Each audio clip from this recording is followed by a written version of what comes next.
Yeah, so the Mercedes behind me is a 1984 300 CD coupe in Astra Silver over blue navy.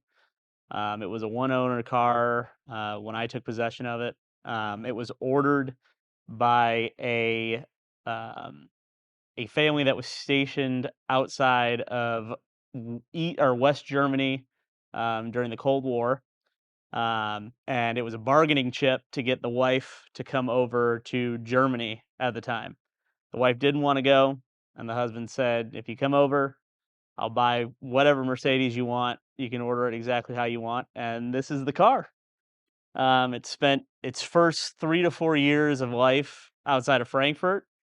It was federalized and imported to the United States, and then it spent the remainder of its life outside of Augusta. So it's got 90,000, give or take couple hundred miles, original miles, and it's just as clean as can be. When you see this car, it just astounds you that it's 40 years looks good on that car. I kind of have the pleasure up until today, at least, of driving a lot of the inventory here. Um, and so that kinda spoils you into thinking, you know, no car is too special. Um, but when you drive something that really puts you back and makes you think to yourself, "Wow, that must be a special car." Um, and there's a running joke around here that, you know, everything's 30, 40, 50 years old, so nothing feels brand new right out of the box, but every single time I ever walked past the, Boston Green 328i, there was a comment about how it drove like brand new. "Oh, it drives like brand new. You're never gonna get out of that car. It drives like brand new." That car drives like brand new. So as soon as we went to go shoot some social for it, and as pretty much as soon as I made it to the first stoplight, I said, "It's not coming back. He wouldn't stop talking about it. It's not coming back." It was since the first day he saw it, it was nonstop.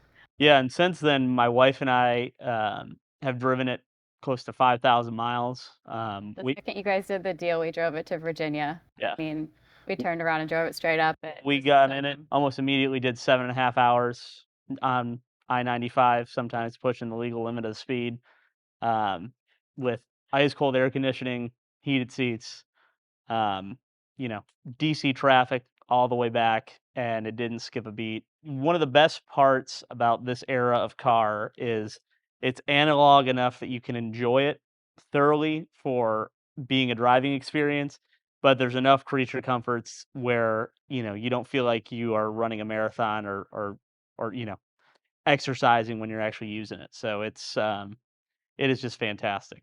And I think I tend to have a soft spot for cars that weren't necessarily looked on as special cars when they came out, and as time has progressed, you know, people have used them and abused them, and you rarely find an example. And I think this E36 is a great example of that because anytime you see an E36 stateside, it's just beat to crap. And it's got 200,000 miles on it, and the windows are taped up. And so when you see them, and then you see a really nice one, you're reminded at how good looking the car was, when they were brand new, and how well they perform. And then that kind of gives you that credence of why so many of them have so many miles, because they just drive.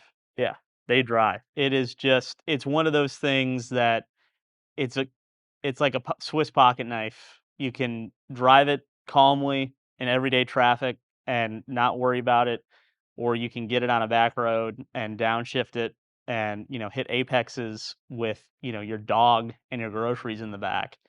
And, that is a lot. There's a lot to be said about a car that can make you smile, 30 years old, making you smile and looking as good as it does. It's absolutely a conversation piece too, because everyone that sees it is waving us down or taking photos. It's um, it's brought us into meeting some really cool people as well. Yeah. I'll put it to you this way. If I had to rely on one for the rest of my life, I'd take the Mercedes. But if someone gave me a bad medical prognosis and I had to pick one for the next 6 months of life, it'd probably be the BMW. I think another thing that's really underappreciated about this car in particular, um, one, it's a pillarless coupe, so that just says all you need to know about it. But two, build numbers on the 123 coupes are substantially lower than you would think they are. But when you compare build numbers from the diesel coupes to other enthusiast Mercedes of the era, like the 500E or the 2.3 16-valve Cosworth, there's less diesel 123 coupes out there than the 500E. Um, so, it's one of those cars that if you're a true passionate enthusiast about the brand and the mark, when you see a well-preserved one, because it's another example of a car that they just get driven. So when you see one with low miles, in well-sorted condition, and you know what they are, you'll see 5 Pagodas at any given Mercedes show, but you might see 1 every 6 or 7 months. One of those things I get questions all the time from people just because 'cause I'm pretty well connected in the Mercedes network looking for, 129 SLs, low mileage 129 SLs, and those are a dime a dozen. I can point you to probably 20 sub 100,000 mile 129 SLs, but sub 100,000 mile 300 CD coupes, maybe 4 or 5 that I know of at any given time. So they're hard to come by. So that is one of those things. So obscurity on this guy, and I would say features on this,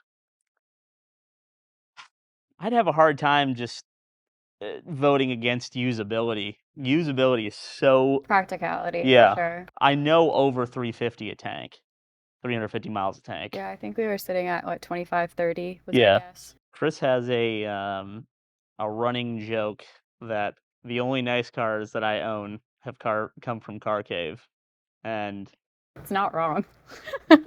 there you go. I think we should drive. I think we should drive the thing.